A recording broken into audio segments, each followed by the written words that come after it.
The number 666, in the vast and complex tapestry of human history, few symbols have ignited as much fascination, fear, and speculation as this simple sequence of 3 digits. It is a number that has transcended its original textual confines, leaping from the pages of an ancient religious manuscript to become a powerful and enduring icon in global culture. To some, it is a dire warning, a symbol of ultimate evil, and a portent of the end of the world. To others, it is a puzzle, a cryptic code left by a first-century visionary, waiting to be deciphered to reveal the identity of a great enemy. And to many more, it is a cultural shorthand, a motif used in art, literature, and film to instantly evoke a sense of the sinister, the apocalyptic, and the occult. This number, often referred to as the number of the beast, holds a unique place in the collective imagination. It is a symbol that is at once universally recognized and profoundly misunderstood. Its infamy is such that it has spawned a whole field of study and superstition, known as hexakosiohephaphantaphtha, fear of the number 666. This fear manifests in surprising ways, from individuals avoiding addresses, phone numbers, or license plates containing the sequence, to major events being shaped by its shadow. Yet, for all its notoriety, the actual biblical passage that introduces 666 is brief, enigmatic, and nestled within one of the most challenging books of the entire Bible, the Book of Revelation. Our journey over the course of this narrative will be to unravel the mystery of this number. We will seek to understand it, not through the lens of modern horror movies or popular conspiracy theories, but through a multifaceted exploration that returns to its source. We will place it firmly within its historical, literary, and theological context, to truly comprehend what 666 meant to the author who wrote it and the audience who first read it. We must embark on an intellectual excavation. We must dig through layers of history, language, and symbolism to reach the bedrock of its original meaning. This endeavor requires us to step back into the world of the first-century Roman Empire, a world vastly different from our own. It was a time of immense political oppression, cultural tension, and religious persecution for the early Christian community. The Book of Revelation, also known as the Apocalypse of John, was born from this crucible of suffering. It is not a straightforward historical account, nor a simple prophecy of far future events. It is a work of apocalyptic literature, a genre specifically designed to offer hope and encouragement to a persecuted minority by using vivid, symbolic, and often coded language to describe the ultimate triumph of good over evil. Understanding this genre is the first key to unlocking the mystery of 666. The number was never intended to be a literal, physical mark on the forehead or hand, but a symbolic contrast to the divine seal placed upon the faithful. It was a spiritual identifier, representing a fundamental choice of allegiance. We will explore the specific passage in Revelation chapter 13, where the number appears, examining the bizarre and terrifying vision of 2 beasts that precedes it. This context is crucial, for the number is the key to identifying the second beast, a false prophet who wielded immense political and religious power, compelling worship of the first beast, which itself represented oppressive imperial authority. For the original readers, this was not an abstract theological concept. It was a description of the very forces they were struggling against in their daily lives. Furthermore, we will delve into the fascinating practice of gematria, an ancient system of assigning numerical value to letters of the alphabet. In a world where numbers were often used as codes and ciphers, this practice was common in both Jewish and Greco-Roman cultures. Many compelling theories suggest that 666 is a calculated sum, a cryptogram pointing to a specific historical figure, most likely a Roman emperor who embodied the tyrannical system threatening the early church. We will examine the primary candidate, the infamous Emperor Nero, and how the numerical values of his name in Hebrew and Greek align startlingly well with this number. We will also consider other interpretations and candidates that have been proposed throughout history. Beyond its historical origin, we will trace the remarkable evolution of the interpretation of 666 through the centuries. How did a coded message for a specific audience in Asia Minor transform into a universal symbol of Antichrist figures and apocalyptic doom? We will look at its treatment by the early Church Fathers, its role in medieval and Reformation-era polemics, and its explosion into popular culture in the modern and postmodern era. From the warnings of Protestant reformers against the papacy to its use in heavy metal music and Hollywood blockbusters, The afterlife of 666 is a story in itself, reflecting humanity's perennial fascination with evil, the end times, and the hidden meaning behind reality. Finally, we will address the numerous myths, misconceptions, and fears that surround the number today. In an age of digital codes and global networks, new theories constantly emerge, linking 666 to barcodes, credit cards, microchips, and various world leaders. We will evaluate these modern claims against the historical and textual evidence, separating sensationalism from scholarly analysis. The goal of this comprehensive exploration is not to simply provide a single definitive answer, though the historical evidence points strongly in one direction, but to appreciate the profound depth and complexity of this ancient symbol. By the end of our journey, the number 666 will hopefully seem less like a terrifying mystery and more like a profound theological statement, a piece of resistance literature, and a powerful artifact from the dawn of Christianity. It is a number that speaks of choice, of allegiance, and of the ultimate belief that even the most overwhelming earthly power is subject to a higher divine authority. So, let us begin this exploration by turning our attention to the book that started it all.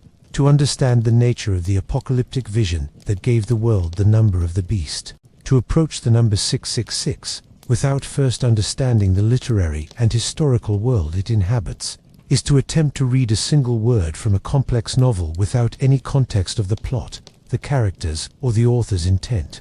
The Book of Revelation, the final book of the Christian New Testament, is that complex novel. It is a work of breathtaking scope, terrifying imagery, and profound hope, but it is also one of the most misunderstood and misinterpreted texts ever written. Its language is not the language of modern journalism or historical documentation. It is the language of symbol, myth, and prophecy. Therefore, our first and most critical task is to become familiar with the rules of this unique literary genre and the desperate historical situation that produced it. The Book of Revelation belongs to a category of Jewish and early Christian literature known as apocalyptic. The word itself comes from the Greek apocalypsis, which means an unveiling or a revelation. This is a crucial point. The purpose of this literature is not to obscure, but to reveal hidden truths about the nature of the universe, the conflict between good and evil, and the ultimate destiny of humanity. However, this revelation is not done plainly. It is communicated through a dense tapestry of visions, symbols, angels, demons, and numbers. These texts were written during periods of intense crisis and persecution, serving as a form of resistance literature. Their primary aim was not to predict the distant future in a literal step-by-step manner, but to provide hope and encouragement to a suffering community by assuring them of God, this ultimate victory over the oppressive forces of their present world. Imagine the situation of the early Christians in the late 1st century AD, particularly in the Roman province of Asia Minor, modern-day Turkey, to whom the Book of Revelation is specifically addressed. They were a small, often misunderstood minority, living within the overwhelming shadow of the Roman Empire. The empire brought many benefits: roads, relative peace, pax romana, trade, but it demanded a price: absolute loyalty. Emperor worship was a key tool of political control. Subjects were expected to offer a pinch of incense to the statue of the emperor and declare, "Caesar is Lord." For Christians, who believed there was only one Lord, Jesus Christ, this act was the highest form of blasphemy and idolatry. Refusal to participate could result in social ostracism, economic boycott, imprisonment, torture, and even execution. It is into this cauldron of fear and faith that a Christian prophet named John, exiled on the barren island of Patmos for his teachings, received his visions. The Roman Empire, for all its grandeur and power, was not seen by John as a benevolent force of order, but as a monstrous satanic system that demanded worship it did not deserve. It was Babylon the Great, the embodiment of human arrogance and opposition to God, a direct echo of the ancient enemy of the Jewish people. Revelation, therefore, is a deeply subversive document. It uses coded language to critique the empire without alerting the imperial censors. It could not openly say, "Emperor Domitian is a tool of Satan," so it instead described a terrifying beast with blasphemous names on its heads. The symbolism of Revelation would have been readily intelligible to its first audience, steeped as they were in the Old Testament and familiar with the imagery of earlier apocalyptic works. The number 7, for instance, signifies perfection, completion, and divinity. There are 7 churches, 7 seals, 7 trumpets, and 7 bowls. The number 4 often represents the earth's 4 corners, 4 winds. The number 12 signifies God's people, 12 tribes of Israel, 12 apostles. Colors are symbolic: white for victory and purity, red for war and bloodshed, black for famine and death, pale green for pestilence and decay. Animals are almost always symbolic. A lamb represents the sacrificed and victorious Christ, while dragons and beasts represent satanic and imperial power. Understanding this symbolic framework is essential, because it tells us that the mark of the beast is also symbolic. In chapter 7 of Revelation, the faithful servants of God are sealed on their foreheads before the great turmoil begins. This seal is not a physical mark, but a spiritual reality, signifying God's ownership and protection. It is a direct parallel to the Passover story in Exodus, where the blood of the lamb protected the Israelites from judgment. The mark of the beast in chapter 13 is the dark, mirror opposite of this divine seal. It is not primarily a physical tattoo or a futuristic microchip, but a symbol of a person's spiritual allegiance to the world system opposed to God. It represents those who have given their worship and economic loyalty to the beast, to the Roman Empire and its emperor, rather than to God. Therefore, the number 666 itself must be understood within this context. It is not a random designation of evil, but a specific part of this elaborate symbolic critique. It is a cryptogram, a riddle meant to be solved by the insightful reader. Its meaning is tied directly to identifying the power behind the beast, the human embodiment of this opposition. The original audience would have been expected to decipher this number, to calculate it, and understand its reference. It was a piece of their world, a clue that pointed to a reality they confronted every day. By reading Revelation as its first readers did, as a coded message of hope against overwhelming oppression, we strip away centuries of misinterpretation and begin to see the number 666 for what it was originally intended to be: not a source of paranoid fear about the future, but a call to courageous faithfulness in the present. With this foundational understanding of apocalyptic literature and the historical context of persecution firmly in place, we can now turn our attention to the specific chapter where this infamous number makes its appearance. We must carefully examine the dramatic and terrifying vision of the two beasts, for it is within this narrative that the number finds its true meaning and purpose. Having established the apocalyptic stage and its first-century setting, we now must direct our attention to the central act where our mysterious number makes its grand entrance. Revelation chapter 13 is a masterpiece of symbolic political critique, a chilling diorama of oppressive power. It presents two antagonist figures, often termed the beast from the sea and the beast from the earth, who work in concert to enforce a universal system of idolatry and economic control. To understand the number 666, we must first understand the character to whom it is attached, and the role this character plays in the overarching drama. The chapter opens with a vision that would have instantly resonated with an audience living under Roman dominion. John stands on the shore of the sea, a classic symbol of chaos, evil, and the abyss in ancient Near Eastern mythology. From this turbulent, primordial chaos emerges a monstrous beast. Its description is a collage of terrifying imagery borrowed directly from the Book of Daniel, where similar beasts represent successive pagan empires that oppress the people of God. This beast has 7 heads and 10 horns, with 10 crowns upon its horns. The heads and horns symbolize a concentration of political power and authority, likely representing Roman emperors and client kings or provincial governors. The fact that the crowns are on the horns, rather than on the heads, as in later visions, may suggest that the power of this beast is derived from its military might. Upon its heads are blasphemous names, a clear dig at the divine titles, such as Dominus et Deus, Lord and God, claimed by emperors like Domitian. The beast is a composite creature, like something from a mythological nightmare. It has the body of a leopard, the feet of a bear, and the mouth of a lion. This description fuses the attributes of the 4 beasts from Daniel chapter 7, which represented the Babylonian, Medo-Persian, Greek, and Roman empires. By combining them, the author is making a profound theological statement. The Roman Empire is the ultimate culmination of all previous pagan, oppressive world powers. It is the embodiment of arrogant human civilization in rebellion against God. The source of the beast's power is explicitly stated. The dragon gives it its power, throne, and great authority. The dragon, identified in chapter 12 as that ancient serpent, who is called the devil and Satan, is the ultimate puppet master. This establishes that the conflict is not merely political, it is spiritual. The Roman Empire is not just an earthly government, but an instrument of satanic power, a fact that would have been both terrifying and clarifying for the early Christians. It explained the seemingly unstoppable nature of the opposition they faced. The chapter then describes a fatal wound on one of the beast's heads that had been healed. This detail has fueled endless speculation, but in its original context, it likely refers to the legend of Nero Redivivus, the belief that the infamous Emperor Nero would return from the dead. Nero, who committed suicide in AD 68, was so monstrous and his suicide so ignoble that many in the empire refused to believe he was truly gone.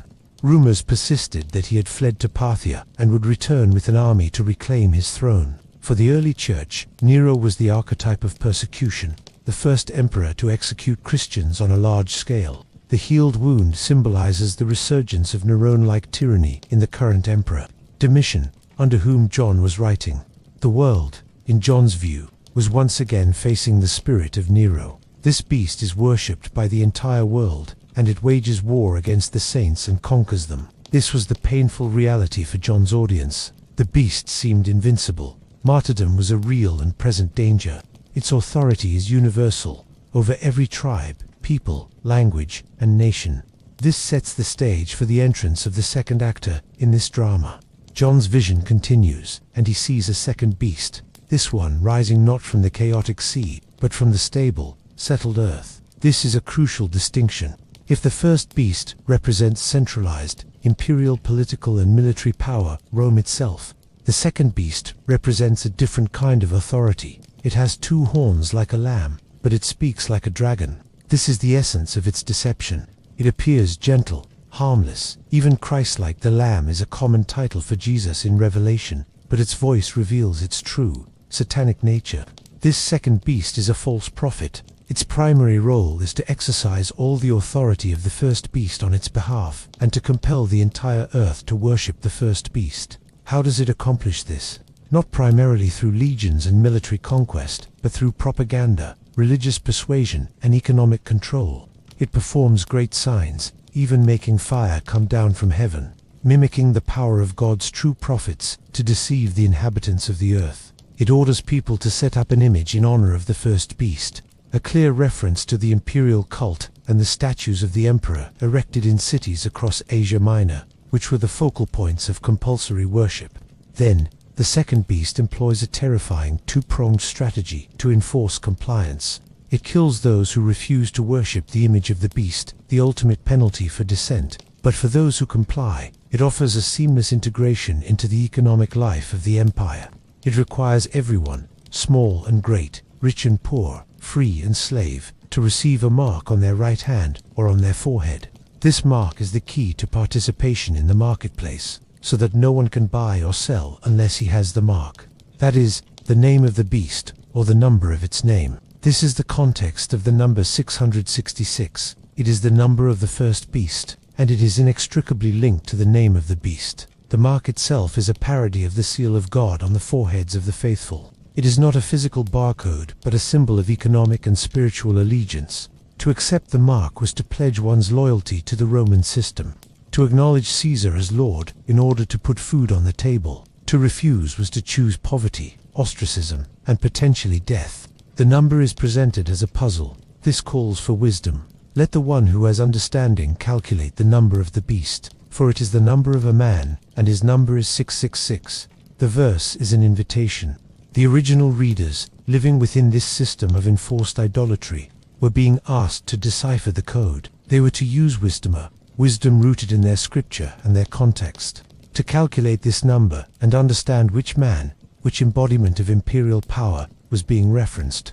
The number 666 is not a random signifier of evil. It is a precise cryptogram, a riddle designed to reveal the identity of the ultimate enemy of God's people in their specific historical moment. It is to this process of calculation and decipherment, to the ancient practice of gematria, that we must now turn. The author of Revelation, after presenting the terrifying vision of the two beasts and their enforced mark, provides a crucial clue. This calls for wisdom. Let the one who has understanding calculate the number of the beast, for it is the number of a man, and his number is 666. This statement is not a throwaway line. It is a direct instruction to the reader. It signals that the number is a puzzle to be solved using a specific method of interpretation well known in the ancient world. That method is gematria.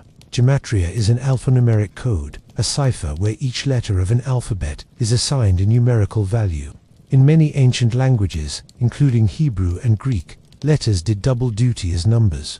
There was no separate numeral system as we have today, 1, 2, 3, etc. Instead, to write a number, one would use the corresponding letters. For example, in Greek, the letter alpha represents 1, beta is 2, gamma is 3, and so on.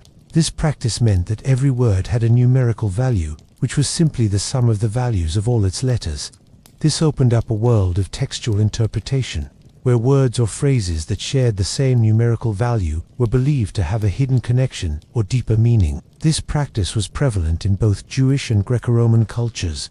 Jewish scholars use gematria, a term derived from the Greek word geometria, geometry, to explore hidden meanings in the Hebrew scriptures.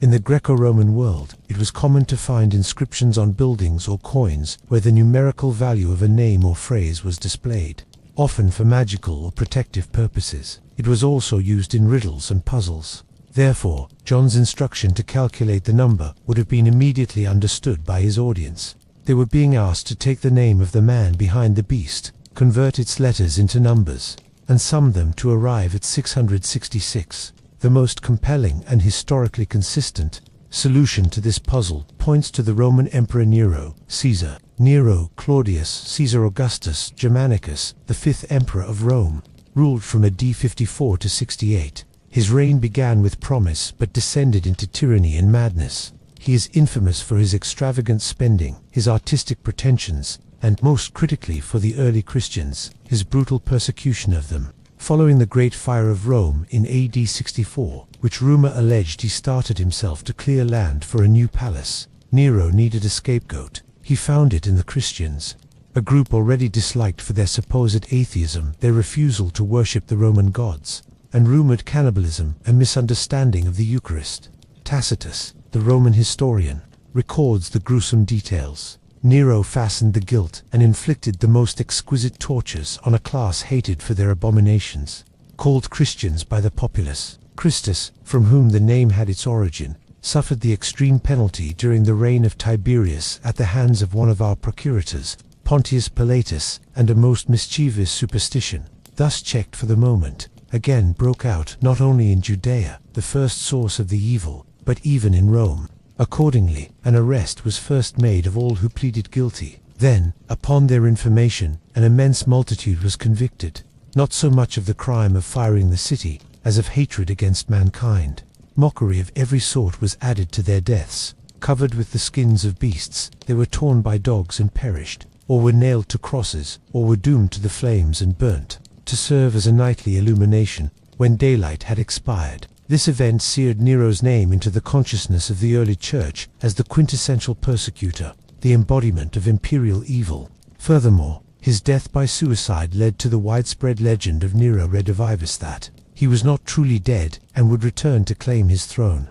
This legend perfectly aligns with the vision in Revelation 13 of the beast whose fatal wound was healed, inspiring awe in the whole world. Now, let us apply the gematria. The key is to use the Hebrew spelling of Nero's name and title, as John, a Jewish Christian, would be steeped in the Hebrew scriptural tradition and its interpretative methods. The Hebrew alphabet is as follows, with some letters having final forms with different values. Aleph equals 1, Beth equals 2, Gimel equals 3, Dalet equals 4, He equals 5, Vov equals 6, Zion equals 6, Zion equals 7, Het equals 8, Tith equals 10, Kaf equals 20, Lamed equals 30, Mem equals 40, Nun equals 50, Samik equals 60, Ayan equals 70, Pei equals 80, Side equals 90, Kof equals 100, Resh equals 200, Shin equals 300, Tor equals 400. The Latin name and title. Nero Caesar was transliterated into Hebrew as Neron Kazak. Nun equals 50, Resh equals 200, Vov equals 6 nun, final nun, equals 50 kof, equals 100, summik equals 60 resh equals 200. Now, let us calculate the sum. 50 nun plus 200, resh plus 6, vuv plus 50 nun plus 100, kof, tamba num plus sumek, tamba 200, resh equals 666. The fit is perfect and historically resonant. It identifies the man as Nero, the archetypal persecutor, whose spirit was seen as alive and well in the imperial cult of John's own day. This interpretation is further supported by an early variant reading of the number. In several of the oldest known manuscripts of Revelation, including the famous Codex Ephremi Rescriptus, the number is given as 616.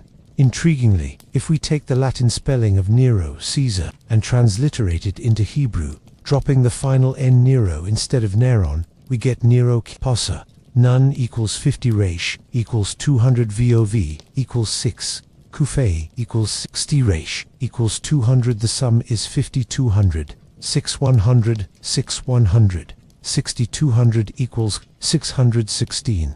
This variant strongly suggests that early scribes and readers were indeed engaged in this very calculation. Some, working from a different linguistic tradition, Latin rather than Greek, arrived at the number 616 for the same name, and this alternate sum found its way into a few copies of the text. The existence of this variant is powerful evidence that the original readers were deciphering the number through gematria, and that Nero was the primary candidate, while other interpretations and candidates have been proposed throughout history, from later Roman emperors like Trajan or Caligula to apocalyptic figures like Muhammad or Napoleon. None fit the historical context of Revelation as precisely as Nero. He was the emperor who first made empire-wide persecution a reality for the Church, and the legend of his return provided the perfect symbolic vehicle for John's critique of the ongoing imperial cult. The number 666, therefore, is not a vague prediction of a distant Antichrist,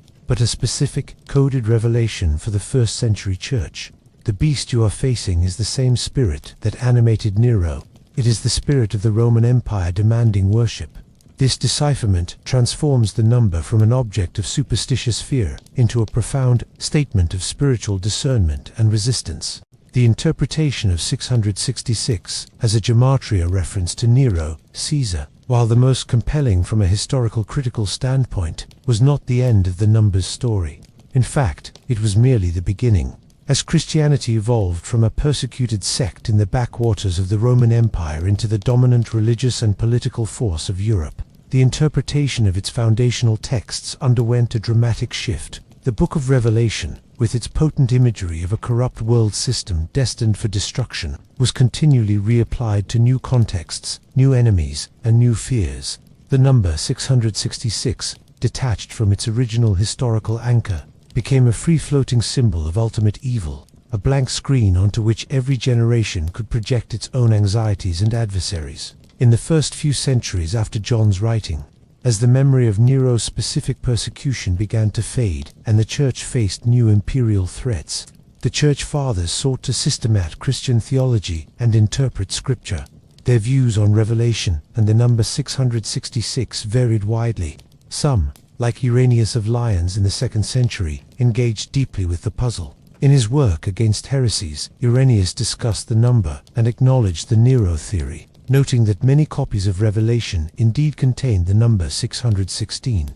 He also proposed other candidates whose names, in Greek, might add up to 666, such as Titan, or Lateinos, Latainment, seeing the latter as a possible reference to the Roman Empire itself. However, he ultimately expressed caution, writing, "It is therefore more certain, and less hazardous, to await the fulfillment of the prophecy, than to be making surmises and casting about for any names that may present themselves." This tension between decipherment and deferral would characterize much of the subsequent history of interpretation. Other early theologians, like the 3rd century scholar Origen, favored a more allegorical approach, seeing the number not as a code for a specific individual, but as a symbol of the totality of imperfection and evil. This view drew on the symbolic power of numbers in the ancient world. The number 6, falling one short of the perfect number 7, was often associated with incompletion, failure, and shortcoming. Thus, the 666, could represent a trinity of evil, a monstrous parallel to the divine trinity, or a symbol of something falling utterly short of divine perfection in every dimension, a system that is inherently and completely flawed. The most significant transformation in the interpretation of 666 occurred following the legalization of Christianity under Constantine and the eventual fall of the Western Roman Empire. With the empire now Christianized, the focus of apocalyptic expectation could no longer be a pagan Roman emperor. A new enemy was needed, and the Church increasingly turned its gaze inward, finding it in theological dissenters, and most consequentially, in the institution of the papacy itself. During the Protestant Reformation of the 16th century, the Book of Revelation became a primary text for reformers like Martin Luther and John Calvin, who saw the Roman Catholic Church not as the true church, but as a corrupt and apostate institution, perfect candidate for the role of Babylon the Great. The number 666 was vigorously applied to the papacy. One of the most famous examples comes from the reformer Andreas Hellwig in the 17th century, who calculated the title of the Pope, Vicarius, Filii Dei, Vicar of the Son of God, using Latin gematria. He assigned values: V equals 5, E equals A, una, C igual a ciento, A igual a cero, era igual a cero, E igual a uno, U igual a cinco. V was often written as U, S equals 0, F equals 0, I equals 1, L equals 50, I equals 1, I equals 1, D equals 500, E equals 0, I equals 1. Selecting only the letters that had Roman numeral value, he arrived at V plus I plus C plus I plus U plus I plus L plus L plus I plus I plus D plus I equals 51100, 15150, 11500, 1666. This calculation, though based on a title that was never an official dogma of the Catholic Church, but appeared in historical documents like the Donation of Constantine, became enormously popular in Protestant polemics. It provided a seemingly divine, mathematical proof of the Pope's identity as the Antichrist. This interpretation fueled centuries of anti-Catholic sentiment and became a cornerstone of many Protestant denominations' eschatological beliefs. The number was thus weaponized, moving from a code of resistance against an external pagan power to a tool of intra-Christian sectarian conflict. The Enlightenment and the rise of modern historical criticism in the 18th and 19th centuries began to challenge these Reformation-era interpretations. Scholars, examining the text in its original language and historical context, began to rediscover the Nero hypothesis. They argued that the Book of Revelation was a document of its time, addressed to a specific first-century audience, and that its symbols made the most sense when applied to the Roman Empire of the first century. This scholarly view, however, largely remained within academia. In the 20th and 21st centuries, the interpretation of 666 exploded into the realm of popular culture and modern conspiracy theory, often completely divorced from any biblical or historical context.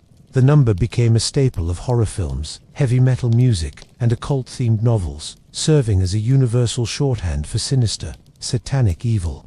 Furthermore, new technological anxieties provided fresh fodder for decipherment. This fear was seamlessly transferred to other technologies: credit cards, RFID microchips, and now, potential biometric or digital ID systems. Every new advancement in economic technology is met with a wave of speculation linking it to Revelation 13. World leaders, from Ronald Reagan and Mikhail Gorbachev to Henry Kissinger and Barack Obama, have been proposed as candidates for the beast, with proponents creatively manipulating names and titles through gematria in various languages to force a fit to 6. This journey from a specific critique of Nero to a symbol of theological imperfection, to a weapon against the papacy, and finally, to a feature of modern techno-paranoia, demonstrates the incredible plasticity and enduring power of the symbol. The number 666 endures because it taps into a deep, primal human fear, the fear of absolute evil hidden within the structures of power and everyday life, and the fear of being forced to choose between survival and faith. While the original meaning may have been specific, its function remains the same. It is a call to discernment, asking every generation to identify the forces in their world that demand ultimate allegiance and stand in opposition to the divine. The enduring fascination with the number 666 has, in the modern era, given rise to a sprawling ecosystem of myths, conspiracy theories, and genuine fears. These interpretations often share a common thread. They bypass the historical and literary context of Revelation in favor of a literal, futuristic, and technologically oriented reading that resonates with contemporary anxieties. While these fears are understandable, examining them through the lens of the original text and its intent reveals significant discrepancies and helps to demystify the symbol. One of the most persistent modern myths is the association of the mark of the beast with specific technologies, most notably the Universal Product Code (UPC) barcode. The theory suggests that the barcode itself, particularly its guard bars, encodes the number 666. Proponents point out that the digit 6 in a UPC barcode is represented by a pattern that, if misread, can appear similar to the pattern for the number 6 in other barcode systems. Furthermore, they note that the 3 guard bars at the start, middle, and end are slightly longer, and this visual triplet is sometimes interpreted as a symbolic 666. However, this interpretation involves several critical errors. First, it confuses a symbol with a number. The barcode is a machine-readable representation of a number, not the number itself. The pattern for 6 is arbitrary. It is a symbol chosen for its distinctness from the patterns for 0 through 9 to ensure accurate scanning. Second, and more importantly, it fundamentally misconstrues the nature of the biblical mark. As established, the mark in Revelation is not a covert, hidden code unknowingly placed on products. It is a conscious, voluntary act of allegiance. It is a public declaration of worship towards the beast and a rejection of God. Receiving the mark is an explicit, knowing choice, not an accidental byproduct of buying a loaf of bread or a magazine. The text describes it as an active, compelled act. He, the second beast, causes all to be given a mark. This is a world away from the passive, unconscious acquisition of a barcode on a purchased item. This same logic applies to more recent technological fears, such as RFID, radio frequency identification, microchips implanted under the skin. These chips are discussed as potential tools for medical records, building access, and financial transactions. The parallels to the biblical description of a mark that controls buying and selling seem, on the surface, startling. Yet the same principle holds. The mark of the beast is not primarily about the mechanism of economic control, but about the spiritual allegiance that the control signifies. The technology itself is neutral. It is the worshipful submission to the power behind the technology that constitutes the mark. The biblical text is concerned with idolatry, not with the specific type of ink or silicon used to enforce it. Another layer of modern myth involves the continual identification of contemporary world leaders as the beast, whose number is 666. This practice has been applied to countless figures throughout history, from Napoleon and Hitler to more recent US presidents and UN officials. The method is always the same. Take the leader's name, often in a modified or translated form, and apply gematria in whichever language, Hebrew, Greek, English, or Latin, yields the desired sum of 666. This approach, however, is a form of confirmation bias. It starts with the desired conclusion, this person is evil, and then works backward, manipulating the input heading titles, using alternative spellings, or selecting a specific language, till the calculation produces 666. This is the opposite of the historical decipherment process. For John's original audience, the puzzle was solved by starting with the known evil, the Roman imperial system, and calculating the number of its most notorious representative, Nero. The calculation confirmed what they already knew from experience. Modern calculations, by contrast, use the number to accuse, often based on political or cultural animus, rather than a consistent hermeneutical principle. If any name can be manipulated to fit, then the number loses all specific meaning and becomes a mere tool for propaganda. Furthermore, the original text specifies that the number is the number of a man. The Greek word used is anthropos, which means a human being, an individual. This has led many to search for a single, specific Antichrist figure.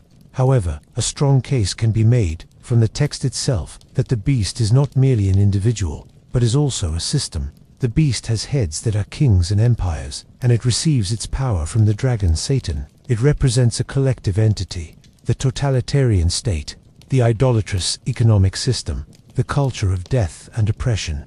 To focus solely on identifying one individual is to risk missing the larger, more insidious point of the vision. The danger is not just a tyrannical leader, but the entire satanically inspired system that such a leader embodies, and that countless people willingly participate in. Finally, it is crucial to address the fear that the number 666 itself is inherently evil or cursed. This belief, known as hexacosiohephaphantaph, leads some people to avoid the number at all costs, shunning phone numbers, license plates, or addresses that contain the sequence. This is a form of superstition that grants the number a power it was never intended to have. In the biblical framework, the number's power is not magical or intrinsic, it is symbolic. Its power lies in what it represents, a choice against God.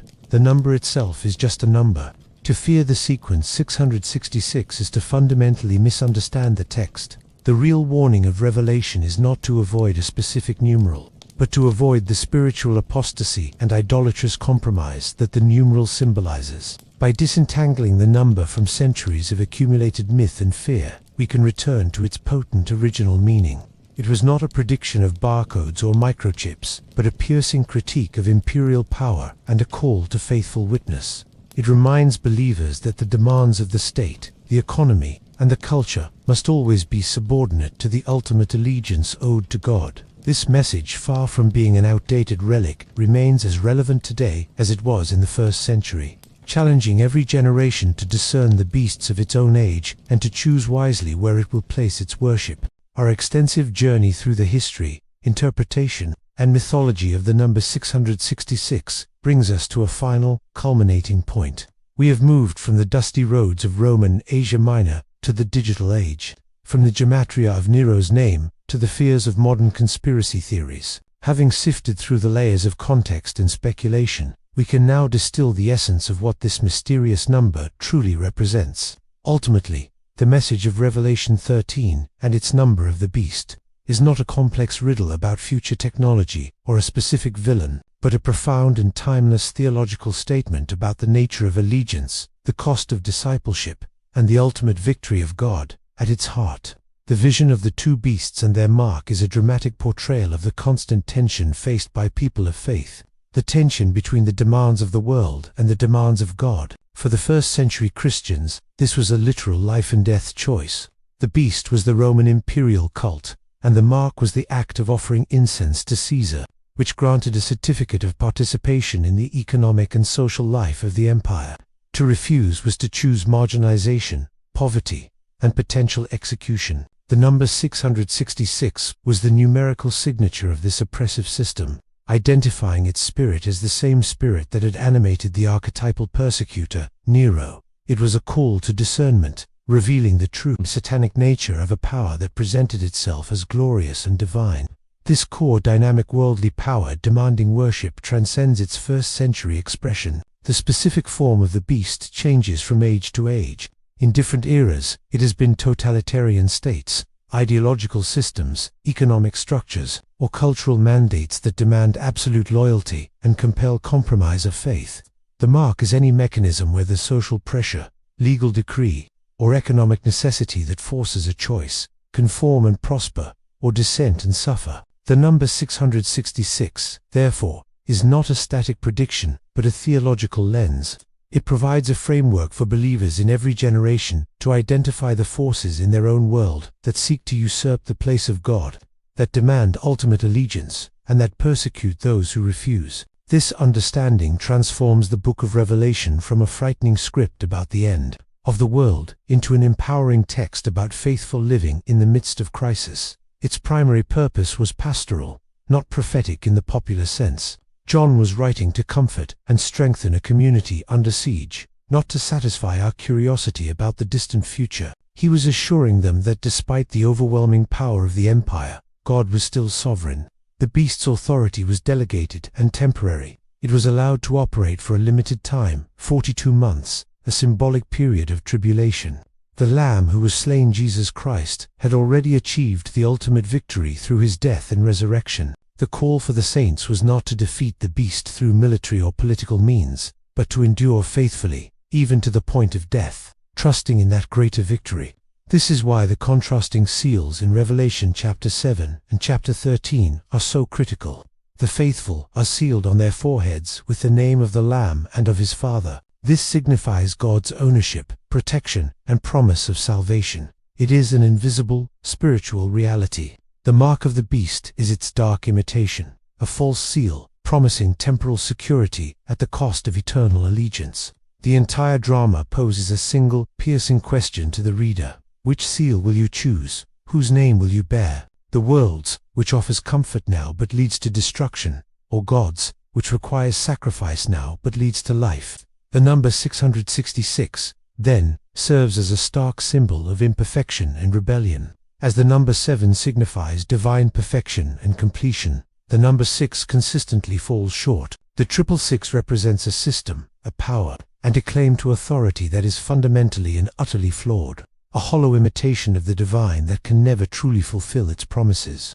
It is the numerical embodiment of the prophecy in Daniel chapter 2, where the grandiose statue representing earthly kingdoms is ultimately shattered by a stone not cut by human hands. God's eternal kingdom. In conclusion, the mysterious number 666 is far more than a cryptic code or a horror movie trope. Its original meaning, decoded through historical context and gematria, points decisively to the Emperor Nero and the persecuting power of the first-century Roman Empire. But its enduring significance lies in its function as a powerful symbol. It is a perpetual call to spiritual discernment, challenging every generation of believers to recognize the beasts of their own time, the ideologies, systems, and powers that demand worship and compromise. It is a sobering reminder that faithfulness to God can carry a severe cost in the earthly realm. And finally, it is an profound encouragement that these powers, for all their apparent strength, are already judged and defeated by the victorious Lamb.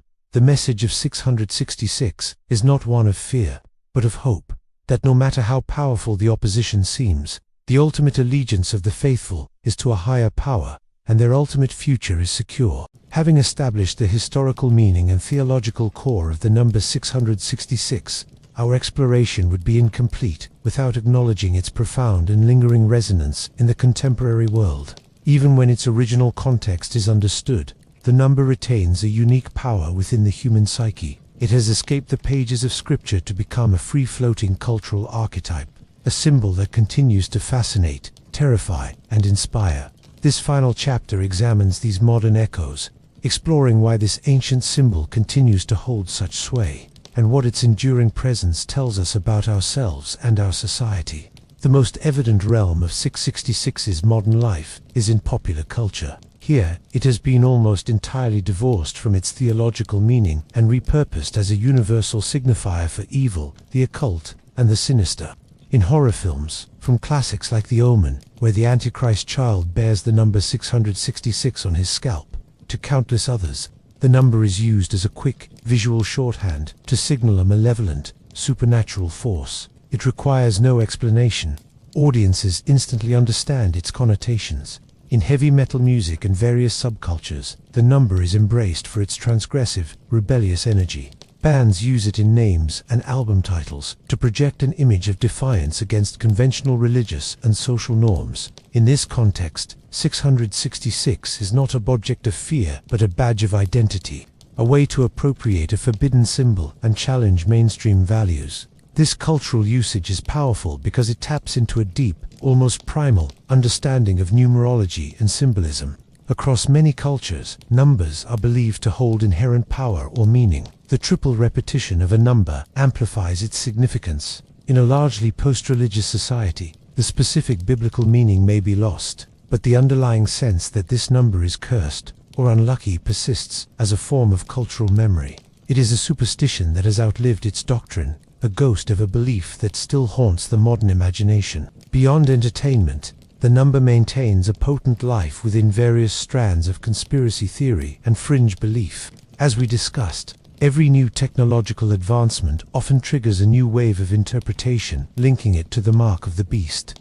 This phenomenon is driven by a very real and understandable human anxiety, the fear of losing autonomy and individuality to vast, impersonal systems. In a world where global corporations, government surveillance, and digital networks increasingly shape our lives, the The fear of being physically and economically controlled by a sinister power is not entirely irrational. The biblical narrative of Revelation 13 provides a pre-existing framework for articulating this deep-seated fear. It gives a name, the beast, and a number, 666, to the faceless forces of globalization and technological control that many find threatening.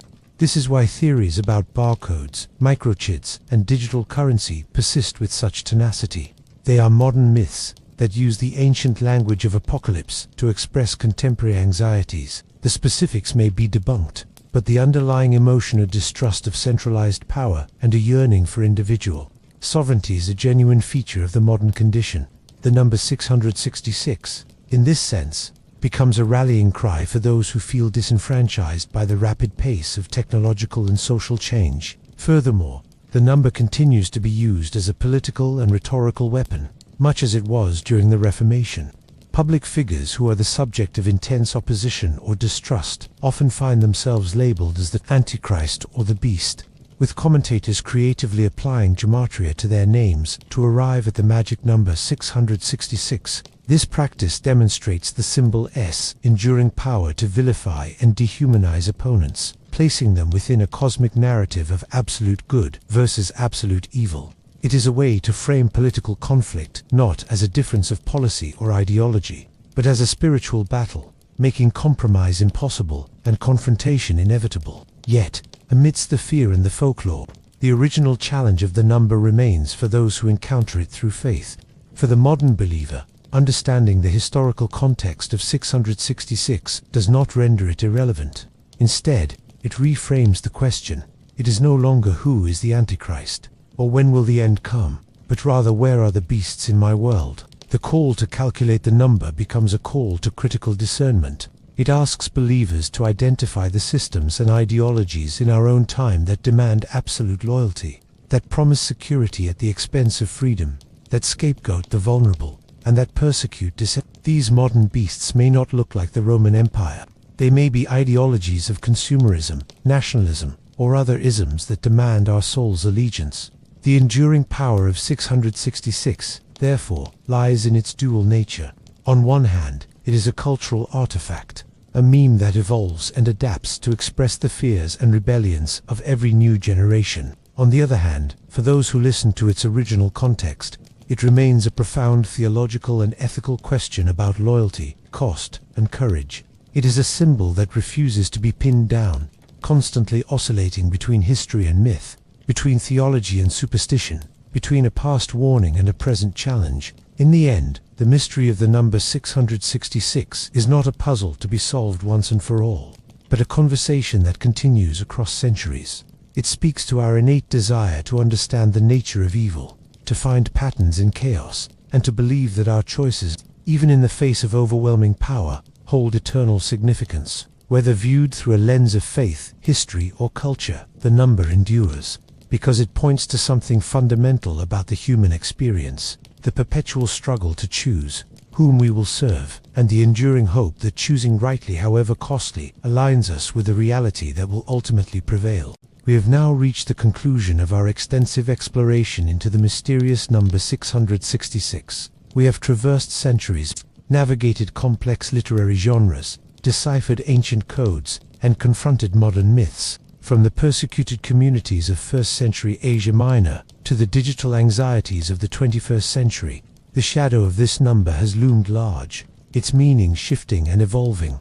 While retaining a core of potent symbolism, it is time to gather the threads of our inquiry and reflect on the journey, to synthesize what we have learned and consider the ultimate significance of this enduring enigma. Our investigation began by establishing the essential foundation. The Book of Revelation is not a coded newspaper of future events, but a work of apocalyptic literature. This genre was designed to provide hope and encouragement to a community undergoing severe persecution by unveiling the spiritual realities behind their earthly struggles. Understanding this purpose was our first and most crucial key.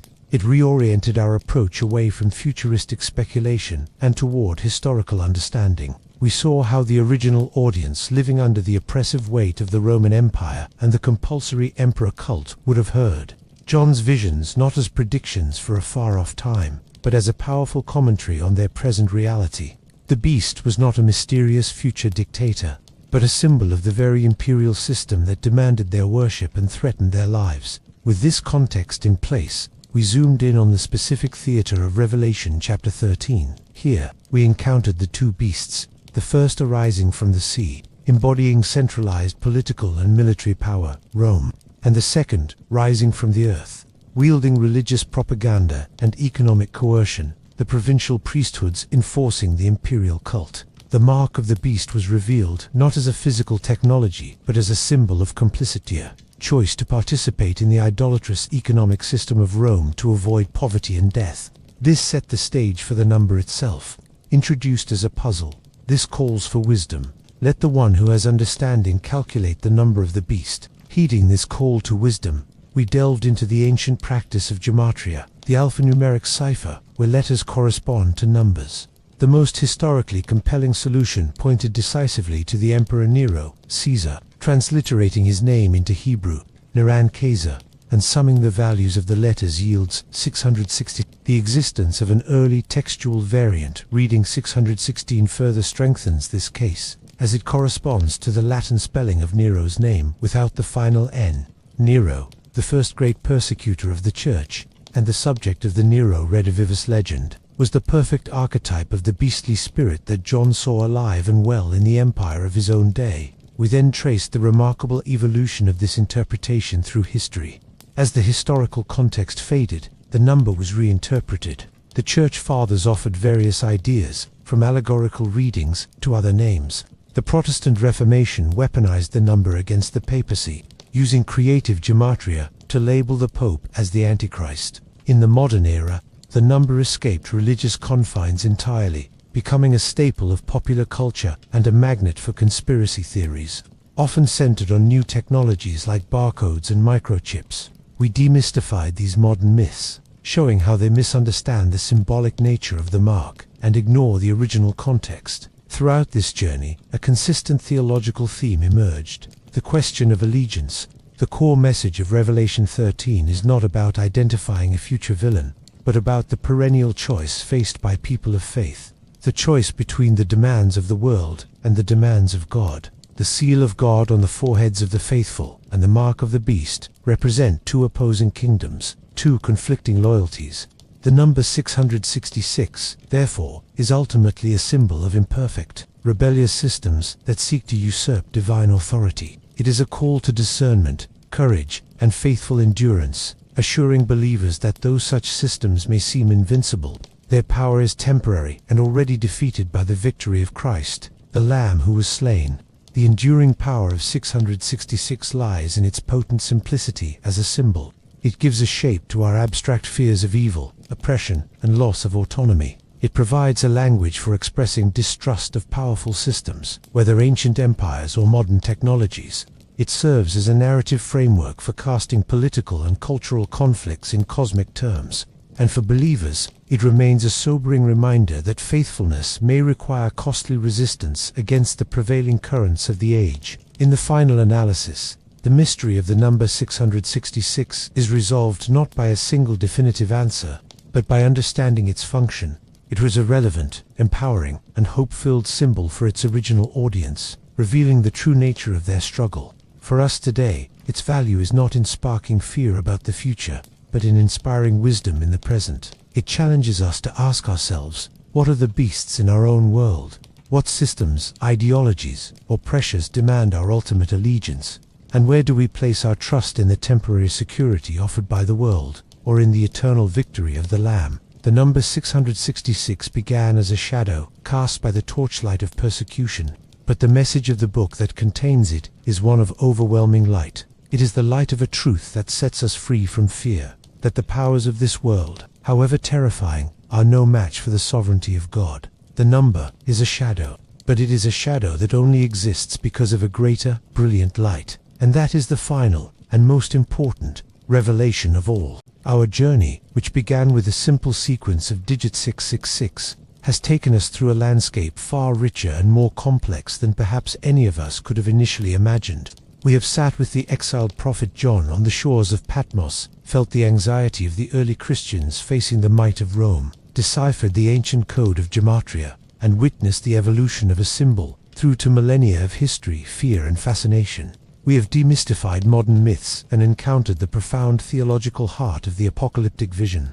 Now, as we bring this exploration to a close, we must move from understanding to integration. What is the final lasting meaning we can take from this deep dive into one of the Bible's most enigmatic passages?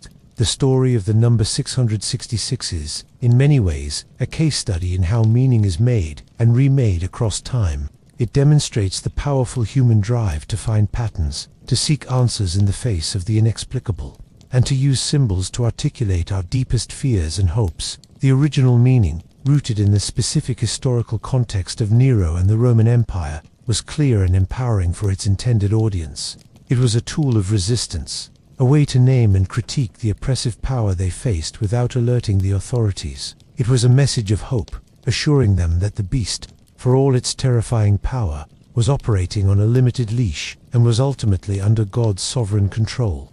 As the immediate historical context faded, the symbol was not discarded. It was repurposed. Each new generation, facing its own beasts, whether the perceived corruption of the medieval church, the threats of modernity, or the dehumanizing potential of technology, found in this number a ready-made language for expressing its anxieties. This process is not necessarily one of error, but rather one of adaptation. It shows the enduring relevance of the apocalyptic imagination, the need to frame our struggles within a larger cosmic narrative of good versus evil. The number 666 provides a vessel into which we can pour our contemporary concerns, giving them a weight and a significance that feels ancient and preordained. However, this very adaptability is also the source of the number's greatest misinterpretations. When we sever it from its first-century roots, we risk turning it into a blank screen for our projections, a tool for promoting paranoia, or a weapon for vilifying our enemies. We can become so focused on identifying the Antichrist in a future figure or a specific technology that we blind ourselves to the more subtle, and perhaps more dangerous, forms of idolatry and compromise that surround us daily. The great irony is that in fearing a literal mark, we can completely miss the spiritual reality it symbolizes. The slow, quiet process of aligning our hearts with the values of the world, rather than the values of the kingdom of God. Therefore, the ultimate meaning of 666 is not found in a prediction, but in a principle. The principle is that of discernment.